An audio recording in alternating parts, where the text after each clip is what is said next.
Z5 ಇರುವಾಗ ನೀವು ನಿಮ್ಮ ನೆಚ್ಚಿನ ಶೋಗಳನ್ನ ಎಂದಿಗೂ ಮಿಸ್ ಮಾಡಿಕೊಳ್ಳುವುದಿಲ್ಲ. ಅದು ಸಂಪೂರ್ಣ ಉಚಿತವಾಗಿ. ಸೀತಾ, ನಿನ್ನ ಧೈರ್ಯಕ್ಕೆ ಮೆಚ್ಚಬೇಕು.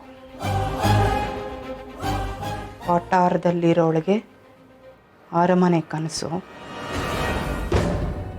ಈ ವಿಷಯ ಮಾವಯ್ಯನಿಗೆ ಗೊತ್ತಾಗೋಕ್ಕೂ ಮುಂಚೆ ಇದಕ್ಕೆ ಇತಿ ಹಾಡಲೇಬೇಕು.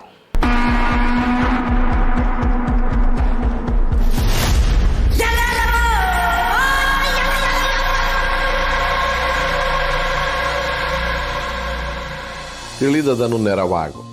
ಬಿಳಲಲ್ಲ ಬೇರಲ್ಲ ಮುಂಡ ಕಾಂಡಗಳಲ್ಲ, ತಳಿರಲ್ಲ ಮಲರಲ್ಲ ಕಾಯಿ ಹಣ್ಣಲ್ಲ, ಎಲೆನೀನು ವೃಕ್ಷ ದೊಳು ಎಲೆಯೊಳಂದು ನೀವು ತಿಳಿದವನು ನೆರವಾಗು ಮಂಕುತಿಮ್ಮ.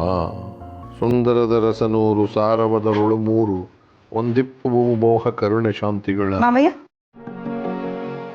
Thank you.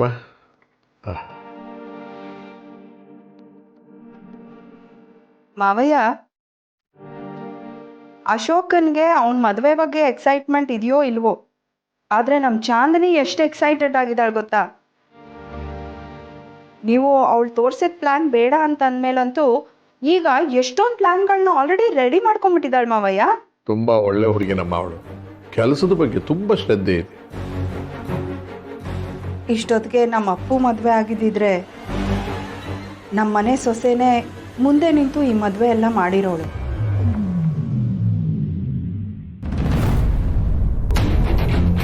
ಮಾವಯ್ಯ, ಏನಾಯ್ತಮ್ಮ? ಮಾವಯ್ಯ, ಈ ವಿಷಯ ಇಷ್ಟು ದಿನ ಹೊಳಿಲೇ ಇಲ್ಲ ನೋಡಿ. ನಾವು ಕೈಯಲ್ಲೇ ಬೆಣ್ಣೆ ಇಟ್ಕೊಂಡು ಊರೆಲ್ಲ ತುಪ್ಪಕ್ಕೆ ಹುಡುಕಾಡ್ತಾ ಇದ್ದೀವಿ.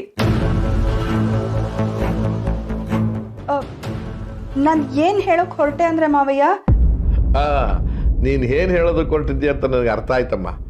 ನಾನು ಯಾವಾಗಲೂ ಇದನ್ನು ಯೋಚನೆ ಮಾಡಿದ್ದೀನಮ್ಮ. ಅಂದ್ರೆ ಅಪ್ಪು ಮತ್ತೆ ಚಾಂದಿನಿ. ಮಾವಯ್ಯ, ನಿಮ್ಗೂ ಅದೇ ಅನ್ನಿಸ್ತಾ? ನಂಗೂ ಹಂಗೆ ಅನಿಸಿದ್ದು ನಿಜ Bhargavi. Thank you mister Desai. ನನ್ನ ಕೆಲಸನ ತುಂಬಾ ಈಸಿ ಮಾಡ್ತಿದ್ದೀರಾ. ಚಾಂದಿನಿ ಒಳ್ಳೆ ಹುಡುಗಿ, ನೋಡೋಕ್ಕೂ ಸುಂದರವಾಗಿದ್ದಾಳೆ, ಬುದ್ಧಿವಂತೆ ಕೂಡ. ಆದರೂ ನಮ್ಮ ರಾಮಂಗೆ ಆಕೆ ಸರಿ ಹೊಂದೋದಿಲ್ಲ ಅನ್ಸುತ್ತೆ. ಯಾಕೆ ಮಾವಯ್ಯ? ಕಾರಣ ತಿಳ್ಕೊಬೋದಾ? ಕಾರಣ ಇಂಥದ್ದೇ ಅಂತ ನನಗೆ ಹೇಳೋದಕ್ಕೆ ತೋರಿಸ್ತಿಲ್ಲಮ್ಮ.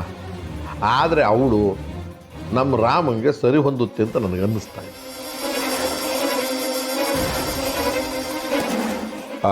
ನೋಡಮ್ಮ, ಈಗಲೇ ನಿರ್ಧಾರ ಮಾಡೋದು ಬೇಡ.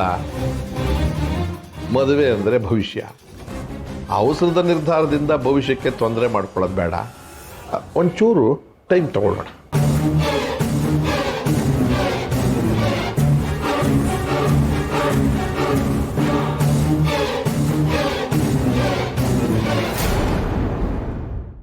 Z5 ಆಪ್ ಡೌನ್ಲೋಡ್ ಮಾಡಿ ಎಲ್ಲಾ ಸಂಚಿಕೆಗಳನ್ನು ಸಂಪೂರ್ಣ ಉಚಿತವಾಗಿ ನೋಡಿ.